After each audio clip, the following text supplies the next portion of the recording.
und herzlich willkommen bei unserem Rundgang durch Wien. Heute möchten wir euch einen kurzen Überblick über die Stadt liefern, indem wir euch 10 der beliebtesten Sehenswürdigkeiten vorstellen. Lehnt euch zurück und begebt euch mit uns auf die Entdeckungsreise.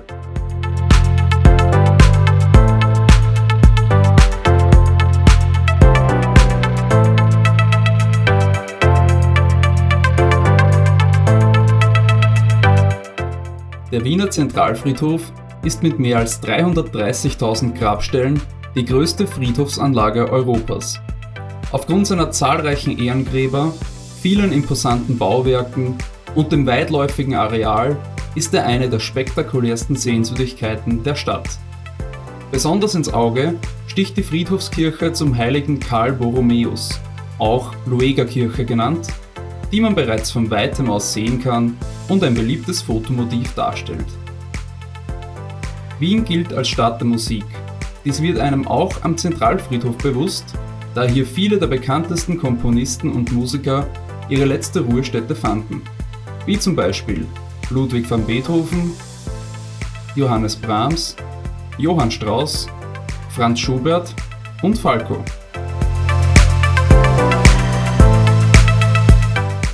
Der Friedhof hat sogar einen eigenen Friedhofsbus, der von Tor 2 aus halbstündlich den Großteil des Friedhofsgeländes durchquert und dabei 19 Haltestellen anfährt. Neben seiner 145-jährigen Geschichte und der einmaligen Architektur lädt der Friedhof auch wegen seiner Fauna und Flora zum Erkunden ein. Dieser mystische Ort ist immer wieder einen Besuch wert.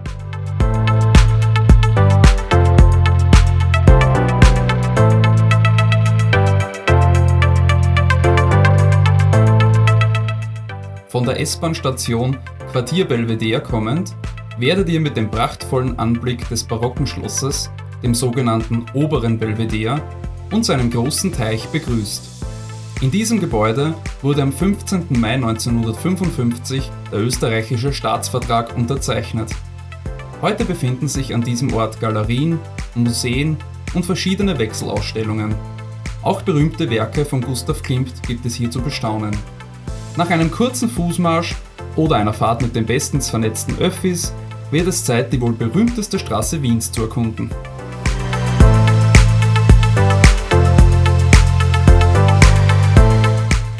Die Ringstraße ist ein annähernd kreisförmiger Straßenzug mit 5 Kilometer Länge und beinhaltet die berühmtesten Sehenswürdigkeiten der Hauptstadt. Diese tolle Gegend lässt sich am besten mit den öffentlichen Verkehrsmitteln erkunden.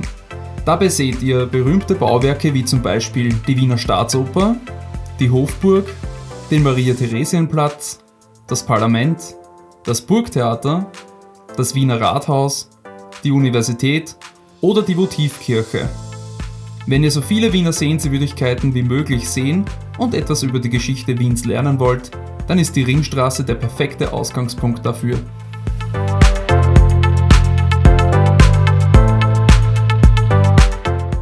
Die Wiener Hofburg war ab dem 13. Jahrhundert bis 1918 mit kurzen Unterbrechungen die Residenz der österreichischen Kaiser und somit das Zentrum des Habsburgerreiches. Seit 1946 dient sie als Amtssitz für den österreichischen Bundespräsidenten.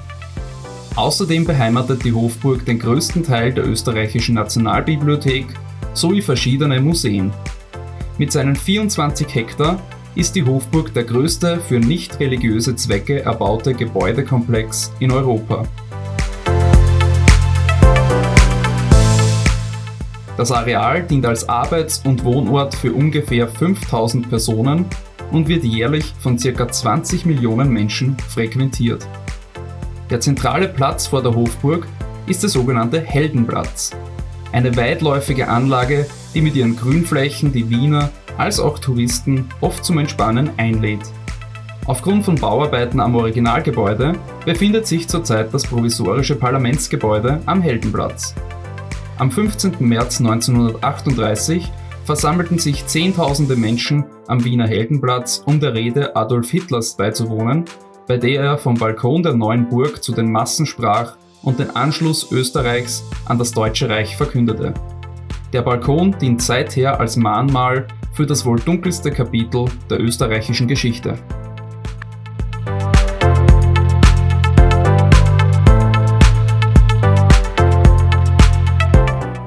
Das Riesenrad ist eines der Wahrzeichen der Stadt Wien und war zu seiner Errichtung im Jahr 1897, zur Feier des 50-jährigen Thronjubiläums von Kaiser Franz Josef, eines der größten Riesenräder der Welt. Mit einer Höhe von 64,7 Meter bietet sich bei einer Fahrt mit dem Riesenrad eine tolle Aussicht über das gesamte Wiener Stadtgebiet und darüber hinaus. Es dreht sich mit einer Geschwindigkeit von knapp 3 km/h, hält jedoch nach jeder Gondel an, um die Passagiere ein- und aussteigen zu lassen. Euch bleibt somit genug Zeit für Fotos aus allen möglichen Perspektiven. Das Riesenrad befindet sich im Wiener Prater, dem größten und bekanntesten Vergnügungspark Österreichs. Neben zahlreichen Geisterbahnen, Achterbahnen und weiteren Attraktionen findet ihr hier auch das berühmte Wachsfigurenkabinett Madame Tussauds.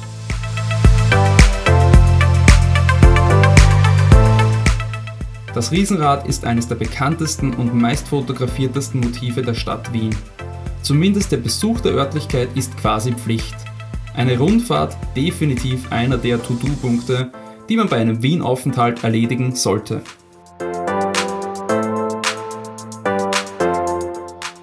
Der Stephansdom, kurz Steffel genannt, ist die wohl bekannteste Kirche Österreichs, Wahrzeichen Wiens und wird mitunter auch als österreichisches Nationalheiligtum bezeichnet.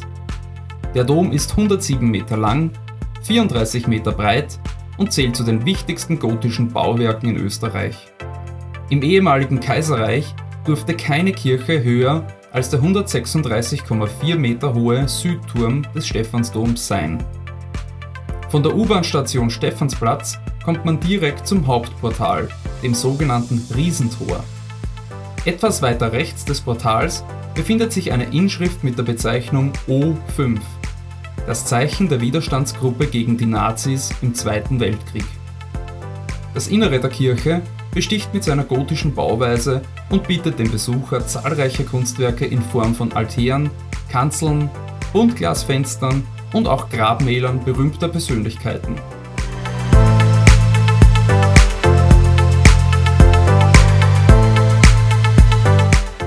An der linken Außenfassade befindet sich der sogenannte Asylring.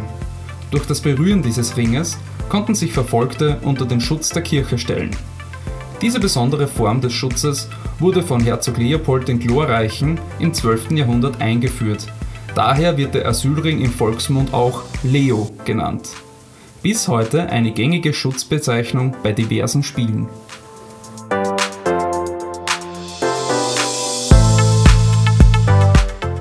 Über die U4-Station Hitzing kommt er nach einem kurzen Fußmarsch zu einem der bekanntesten Zoos der Welt, dem Tiergarten Schönbrunn. Eröffnet wurde er im Sommer 1752 und ist somit der älteste noch bestehende Zoo der Welt. Jährlich wird der Tiergarten von über 2 Millionen Menschen besucht und wurde in den letzten Jahren 5-mal in Folge als bester europäischer Zoo ausgezeichnet. Auf einer Fläche von 17 Hektar könnt ihr über 700 Tierarten bestaunen. Unter anderem beheimatet der Tiergarten Schönbrunn seit 2003 auch die großen Pandas, welche seither für sensationelle Zuchterfolge zur Artenerhaltung gesorgt haben. Im Mittelpunkt der Zooanlage befindet sich der sogenannte Kaiserpavillon, ein Café-Restaurant, bei dem ihr bei einer kleinen Stärkung das imperiale Flair der Vergangenheit genießen könnt.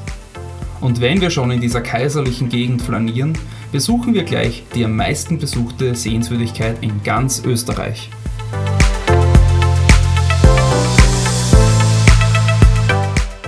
Das Schloss Schönbrunn zählt zu den schönsten Barockanlagen Europas und diente als Sommerresidenz für die kaiserliche Familie. Es ist das größte Schloss Österreichs. Mit seiner ca. 160 Hektar großen Parkanlage ist es das mit Abstand beliebteste Ziel der Wien-Touristen und dient auch als Naherholungsgebiet für die Wiener Bevölkerung. Mit einem Ticket für die große Tour durch das Schloss könnt ihr die prunkvollen Repräsentationsräume und Privatgemächer des Kaiserpaares bestaunen und euch wie ein Teil der kaiserlichen Familie fühlen.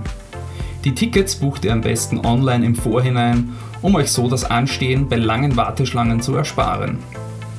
Zu den definitiven Highlights eines Wien-Aufenthalts zählt der Rundgang durch den weitläufigen Schlosspark, der euch unzählige Fotomotive und tolle Aussichten bietet.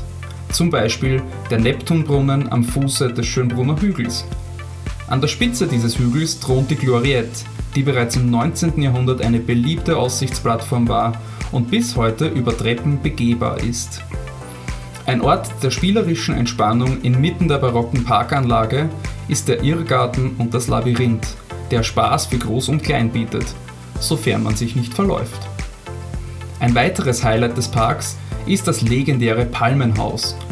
Es wurde 1882 eröffnet, ist 113 Meter lang und besteht aus 3 Pavillons, die durch tunnelartige Gänge miteinander verbunden sind. Jeder Pavillon stellt eine eigene Klimazone dar. Ein Kalthaus im Norden, eine gemäßigte Klimazone im Mittelpavillon und das Tropenhaus im Süden. Das Schönbrunner Palmenhaus ist das letzte und gleichzeitig auch größte seiner Art auf dem europäischen Kontinent und bietet sowohl von innen als auch von außen eine bemerkenswerte Kulisse. Wir hoffen, dass wir euch mit unserem Video einen kurzen Überblick über die Vielfältigkeit Wiens bieten konnten. Falls ihr Fragen, Wünsche oder Beschwerden habt, postet sie einfach in den Kommentaren. Wenn es euch gefallen hat, lasst uns bitte einen Daumen hoch da und abonniert unseren Channel, um keines der künftigen Videos in Zukunft zu verpassen. Bis bald, eure Travel Explorers.